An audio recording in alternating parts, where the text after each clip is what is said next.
Hey everybody, and welcome to my N5 series on the SP404 Mark II, where I cover a topic in about 5 minutes. This is session 71.2, and as I said, let's just start cleaning stuff up. We last session recorded content from the MPC that was pitched up out of the drum kit. Now we've pitched it down, and we've got like this extra drum kit. The samples, we can just delete that. We don't need it anymore. We chopped it up. But now we have a lot of samples that have a lot of extra content on the end.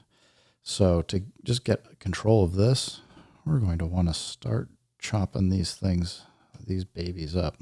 I'm going to leave the kick for last.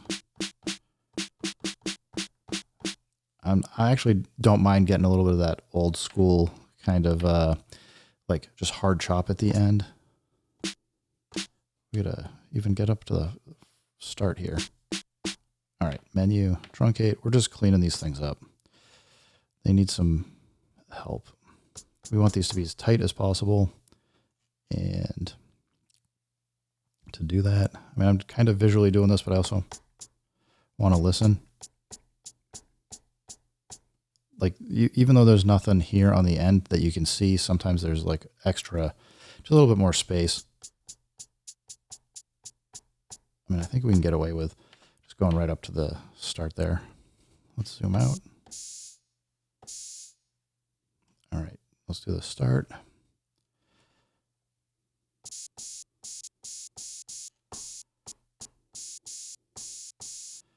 All right, we're getting there. Now this one has a lot of reverb on it. And I have to decide, do I want to preserve that or not? I'm thinking no. So I just want a hard clap. No extra space. I mean, there's a little bit of the effect in there still probably, but I don't think we need it. Yeah, it's good. We can always add a reverb later if we would like to.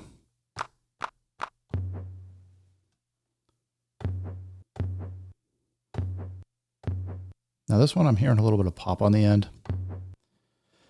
A couple ways we can deal with that. One would be we can use the envelope to just smooth it out on the end, and we'll probably be doing that in a few cases. So let's, didn't mean to do that. Let's tighten up the start first. And I'm just listening to make sure that there's no pops on the start. I'm good with that. It's close enough.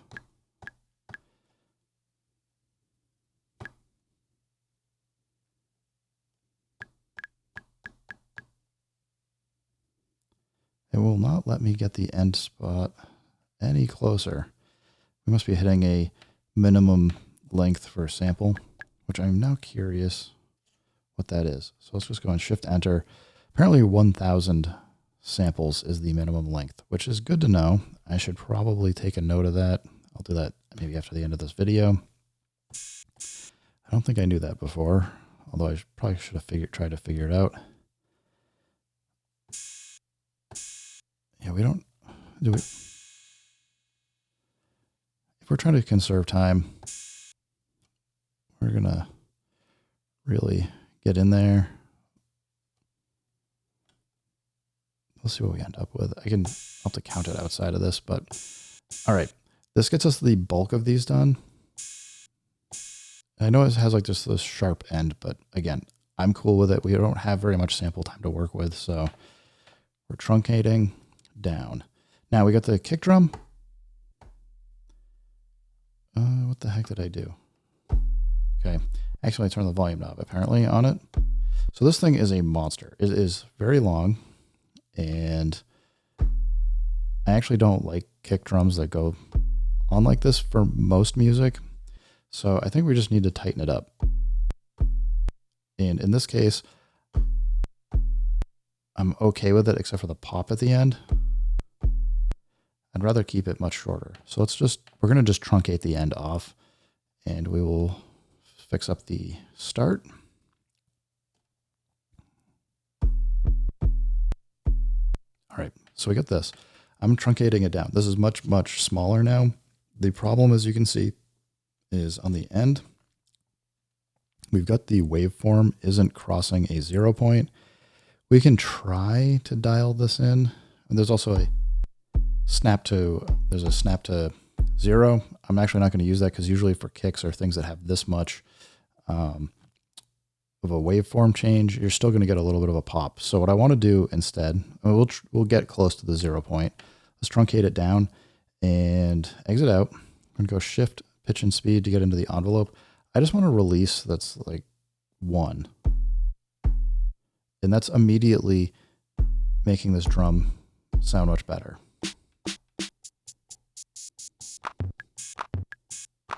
So I'm happy with what we have for these this drum kit right now. I think we can take a quick look. If I hold this down, we're at, oops, I don't mean to be turning the effects off. So we're at, what does that say? 236 milliseconds, 49 milliseconds, 25, 196, 44, 252, 20, 241. So we're at maybe like, I'd have to do the math real quick. I was kind of doing it in my head, but it felt like we were probably around 1 or 2 seconds worth of sample time now, down from that monster 24 seconds that we had over here. And a lot of that is because we've pitched everything down so that with it being pitched up to record and then pitching it down, we're saving sample time because we're basically recording it in at twice the speed and then slowing it down to half speed so that it's playing at the normal speed. And it's going to give us a little bit of a different tone and character. And by chopping these things up so heavily is also going to give us some interesting tone and character that you probably aren't used to working with. But just give it a try and see how it works for you. Anyway, guys, thanks for stopping by. Keep making music. Keep having fun. Remember, if it sounds good, it is good. And peace.